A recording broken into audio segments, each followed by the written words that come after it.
Hey, Blackburn Social Club, God bless America, talking boots. This one's been, I've been sitting on this one for a minute. This is the Knicks boot, 11067 last, the 67 lasted Knicks boot in milled buck brown that I got from Gabe, EDH Boulevard. You guys know Gabe. Gabe was thinning the herd a little bit, and he had teased that he was going to be selling some of his Knicks boots. You guys know the story of my channel by now, I hope. That is that you know, I'm a style guy, I'm a fashion guy, I'm a fit guy, I'm a car guy, I'm a guy. So I like my gear. If I'm going to do this channel with any sense of genuine or any sense of integrity, I can't ignore players like Knicks. I can't ignore juggernauts in the business like Knicks. When I say that if my opinion is going to be valid at all, and I say that Truman makes the best boot in the world, and I'm just picking Truman. I could say Parkhurst, I could say Red Wing, I could say J.K. White's, da-da-da-da-da. If I'm going to say anything like that or make any statement like that, if you guys have the opportunity to turn that around and go, yeah, but Jimmy, have you had a blah? And I go, nope, I've only had this. Then my opinion is invalid. So I've said that before, and it's a qualifying statement ahead of all these purchases, because I want you to know that when I purchase something like this, it's for research. That's what I tell my wife. This is research, babe. So what I'm getting at here is I'd never had a Knicks boot before. I'd seen plenty of commentary online. I'd seen plenty of videos online. I've actually seen Gabe's critique of some of Knicks boots online. So I bought it anyway. I bought it knowing some of those concerns and critiques. But this review is going to be a mixed bag of emotions. And what I'm getting at is, you know, I'll probably end up agreeing with a lot of Knicks folks, and I'll probably end up pissing you off by the end of the video. That's what I do. So here's the thing. Let me tell you about the boot first. This is an 11E, so a little bit wider than I typically get. Still fits me well. Quick rundown: Wicket and Craig milled buck brown. It's a really supple, really gorgeous leather. According to Wicket and Craig's website, it tends to be somewhere in that 5.5, 6.5 ounce range. I'm going to say this is on the heavier side. My comparison to that, I'm not measuring it, but my comparison to that is Knicks doesn't tell you the thickness of the leather they use, or at least I couldn't find it. Wicket and Craig does say what it typically is. Truman's advertises that all their leathers, at least as of late, have been 6 ounces, and this genuinely feels the same, if not just a touch thicker. So I'm going to give points to Knicks for that. The slight dogger heel, I say slight, but it's got the dogger heel. All eye configuration, that was a choice made. Look at that boot. All eye configuration. You know, came with the leather laces, came with the kiltie, pull loop. One of the cool things I think about it, look how Knicks overdoes that stitching. I genuinely love how they take the extra time to do that. You can tell on the vamp where the quarters hit the vamp, 4 rows of stitching. The box stitching, everything here is a little bit, I'm going to say it's like overdone. It's a little bit industrial grade. So big points to them for that. 3 rows around that. Again, that's just decorative. It doesn't really add heft or anything, but it's, that's a hell of a pull loop. The biggest thing that I'm going to praise Knicks for, and I've seen this in both pairs that I'm currently wearing. The biggest thing I'm going to praise them for. So in a past life, I was a lineman for the phone company. And what that meant is I spent a lot of days 35 foot in the air doing repair work and things like that. I know what it's like to strap a pair of hooks onto a boot and stand at the top of a pole for 6 hours while you're doing a splice or you're doing something. I know the importance of the shank in a boot. They have got that thing nailed. When you put these boots on, it is a noticeable upgrade to, I'm going to say, 80% of the boots that I've worn in my lifetime. Noticeable upgrade, because the support in that arch is insane. That's got to stand for something. That's got to stand for something. When you put this on, you feel it. Now, I know that every bootmaker, or at least a lot of these type bootmakers, have that particular last and that particular mold and that particular construction that does those things. But it was present here. It's present in the other nicks. It's not present in all the boots that I've had. So I do think there's a lot to be said for that type of construction and their attention to that, because I want to say I've heard them say it's made with a heavy leather shank and things like. So again, they've got that mindset of they're going to build their boots that way, and I give them mad props for it. The supple condition of the leather, that could have to do with the fact that it's broken in. It could have to do with the fact that maybe Gabe, and you can correct me, Gabe, maybe he conditioned them well and things like that. But I can give this boot credit, comfortable as all get out. You can just see and feel it's got that broken in ball glove feel to this leather. Now this is the again, Wicked and Craig milled buck brown. So that buck brown is a color of leather. The milled portion, if I'm not mistaken, from reading from their website, as they're doing the tanning process and as they're jacking it up with the waxed and the tallows and all that stuff, they emboss it with a deer grain. So if you look closely, I don't know if you're going to be able to see it, but it does have a deer grain to it.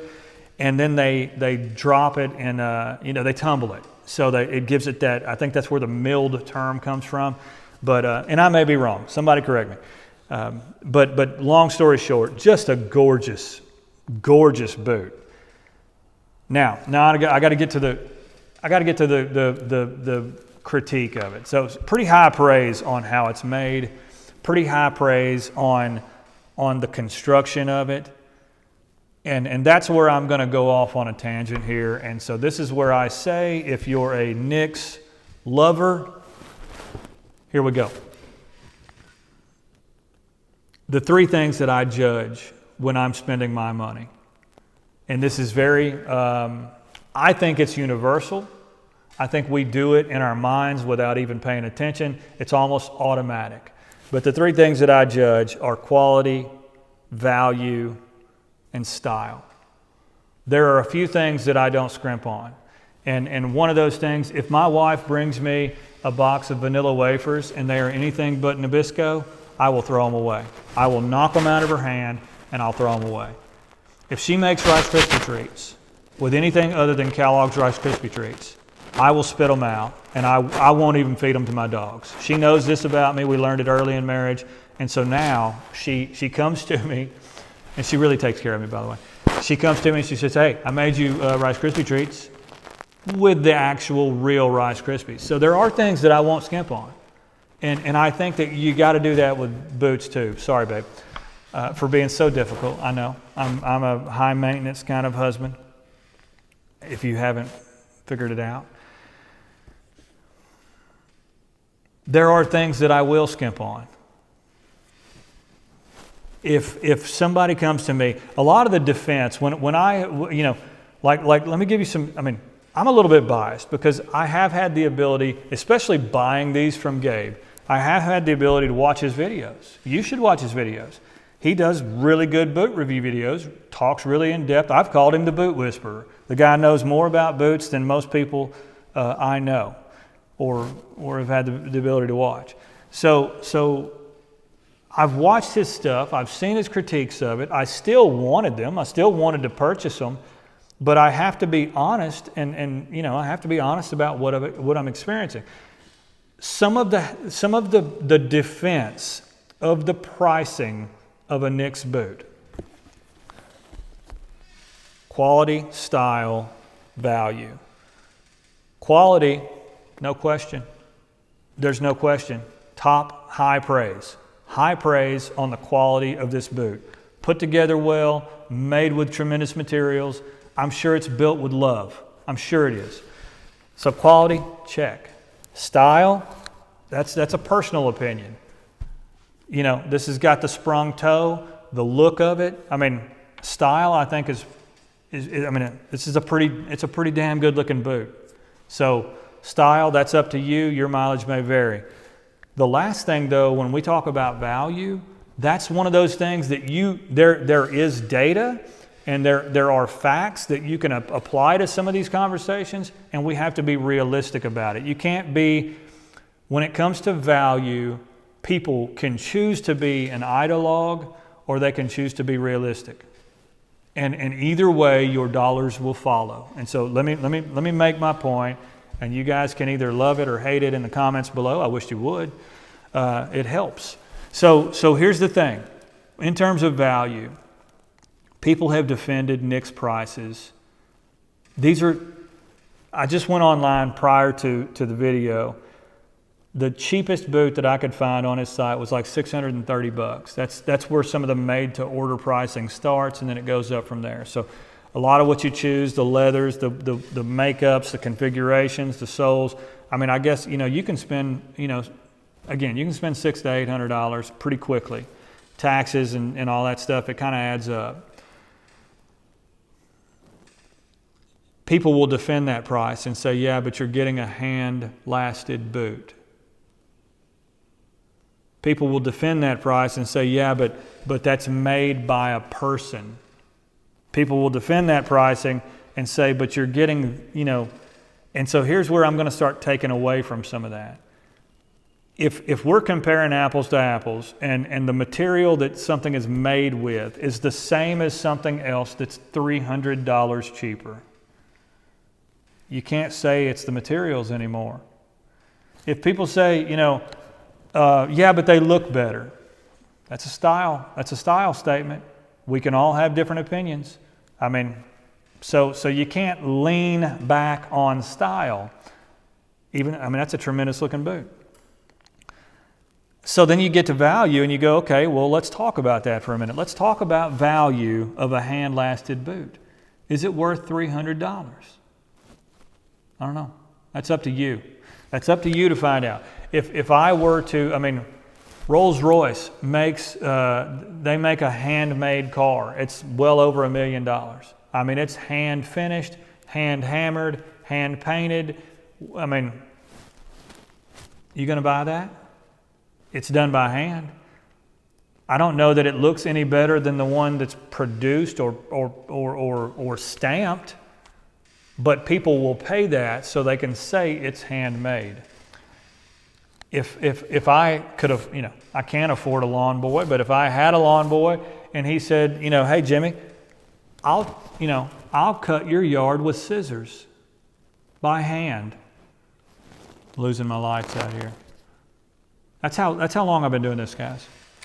If he says I'll cut your yard by hand, then it will only cost you 3 times as much, 2 times as much.